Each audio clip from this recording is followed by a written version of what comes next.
I dakle ljudi, shoutout u ovom videu dobija kanal pod imenom Minato. Dakle ljudi, on je došao do 200 suba, tako da hajde da ga još malo poguramo.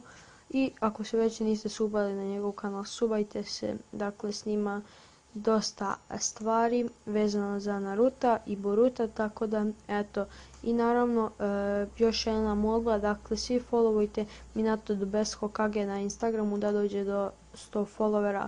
Imam dosta dobrih Naruto i Boruto slika, tako da eto, možemo da idemo na video.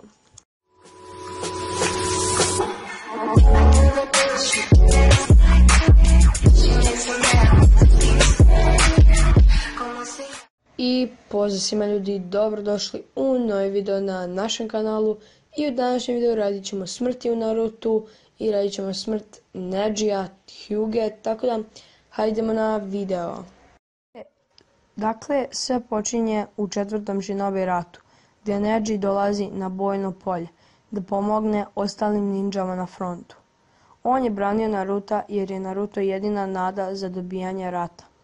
Naruto je uradio svoja 2 Rasen Shurikena i baca ih na Džubija i u tom trenutku ugubi svoju čakru. Jedna od Džubijevih bolji ide direktno na iscrpljenog Naruta i u posljednjem trenutku Neji se podmiće umjesto Naruta i umire. Dakle ljudi, to je bilo to za ovaj video, nadam se da ste uživali. Ako jeste, ostavite like, share i sub, a mi se vidimo u sljedećem videu vrlo uskoro, tako da pozdrav!